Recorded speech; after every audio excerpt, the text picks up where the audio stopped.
never thought I'd be telling this story. Most folks around here just work, go home, and try to forget the day. But what happened to me at the old factory in Savannah, Georgia, well, you can't just forget that. Not ever.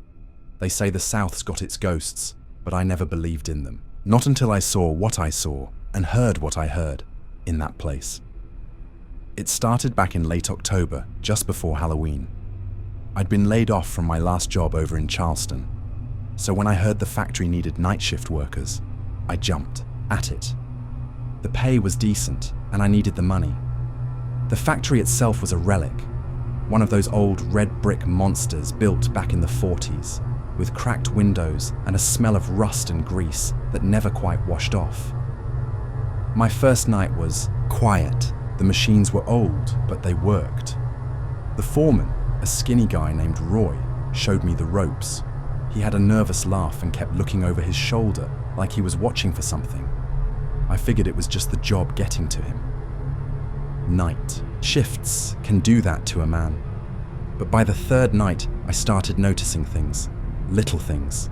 The way the lights flickered, like something was walking through the power lines. The way the machines would stop and start on their own, even when nobody was near them. Roy told me it was just the wiring, but I didn't buy it. There was a feeling in the air, like the whole place was holding its breath. Then, about a week in, I heard the whispers.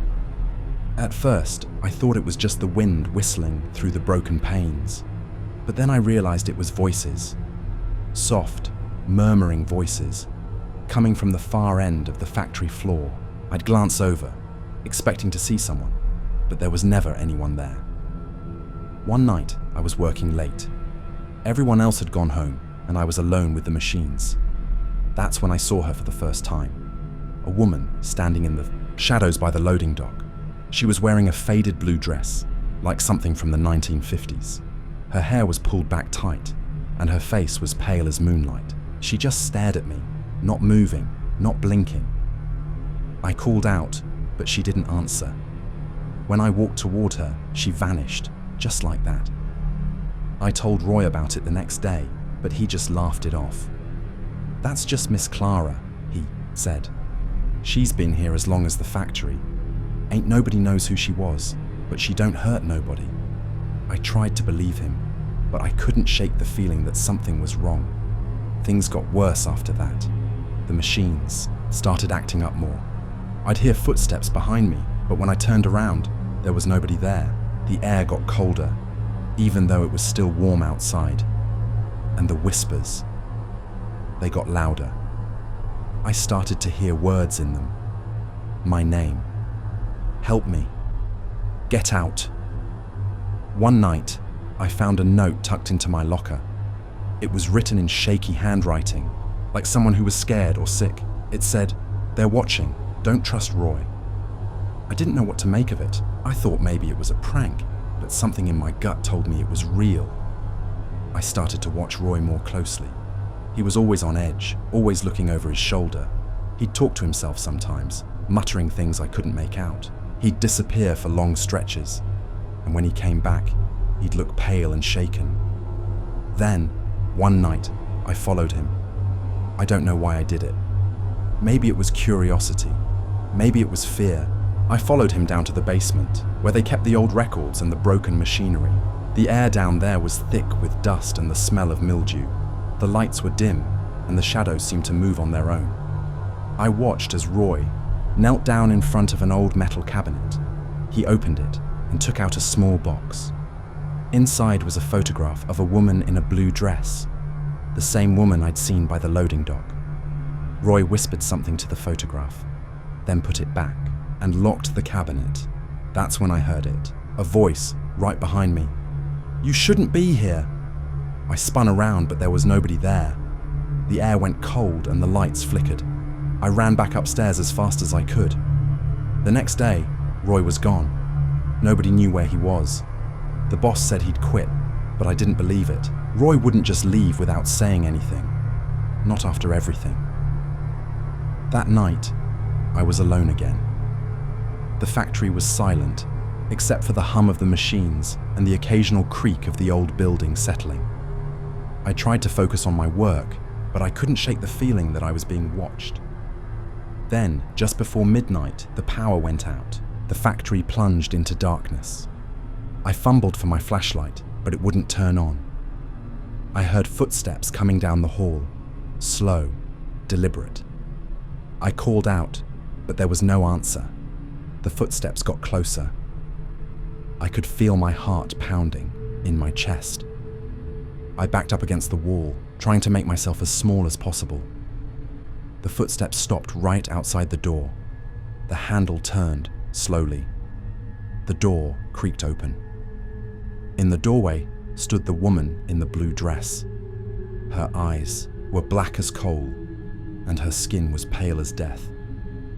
She reached out a hand toward me, and I heard her whisper, "Help me." That's when I saw the blood on her dress. I froze. My breath caught in my throat. The woman's hand was inches from my face, trembling, streaked with something dark and wet. For a second, I couldn't move. The factory was so quiet I could hear the blood rushing in my ears. Then she whispered again, "Help me." I don't know what came over me, but I bolted. I shoved past her and ran down the hallway, my boots pounding on the concrete floor. The darkness swallowed everything. I couldn't see a thing. I turned a corner, slammed into a pile of boxes, and fell hard. My flashlight rolled away, flickering on for just a second before dying again. That's when I heard the laughter. It wasn't the kind of laughter you'd expect, not joyful, not even mean. It was hollow, like something was mocking me. I scrambled to my feet and kept running, not caring where I was going as long as it was away from her. I found myself in the old break room. The door creaked shut behind me, and I leaned against it, trying to catch my breath. The room was cold, colder than it should have been. I could see my breath in the air. That's when I noticed the smell. It was like old pennies and something rotten. I turned around, and there, sitting at the table, was Roy, or at least what was left of him. He was slumped in a chair, his skin grey, his mouth open in a silent scream. His eyes were wide and staring, like he'd seen something terrible before he died.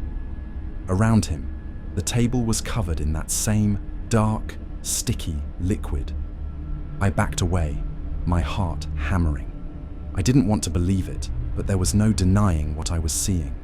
Roy was dead. Just then, the lights flickered back on. The woman in the blue dress was gone. The break room looked normal again, except for Roy's body. I knew I had to get out of there. I had to call the police. I ran for the exit, but the door was locked. I rattled the handle, but it wouldn't budge. Behind me, I heard the sound of footsteps, slow, steady, getting closer. I turned around. The hallway was empty, but I could still hear the footsteps. Then, from the shadows, a voice. "You shouldn't have come here." It was Roy's voice, but Roy was dead. I felt my legs give out. I slid to the floor, my back against the door. The footsteps stopped right in front of me. I looked up, expecting to see the woman again, but it was Roy, or something that looked like Roy. His skin was grey, his eyes black. He smiled, but it wasn't a friendly smile. It was the kind of smile that made my blood run cold. "You're not supposed to be here," he said. His voice was wrong, too deep, too rough, like it was coming from somewhere else. I tried to speak, but my voice wouldn't work. I just sat there, staring at him, waiting for whatever was going to happen next. Then, the lights went out again. I felt something brush against my arm, cold, bony fingers.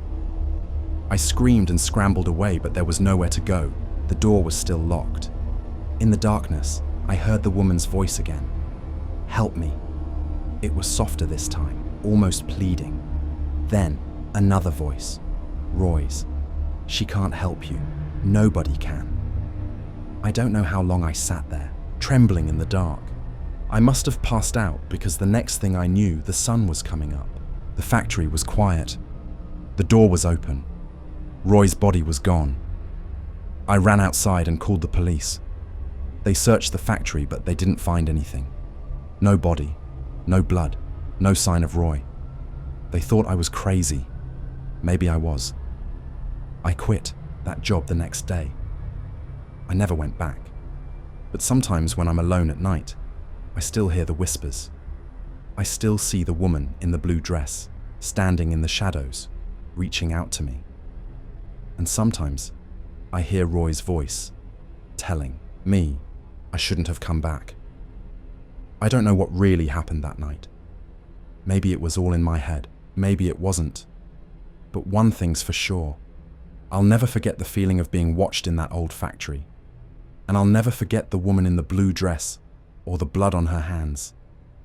If you ever find yourself working the night shift in an old southern factory, keep your eyes open.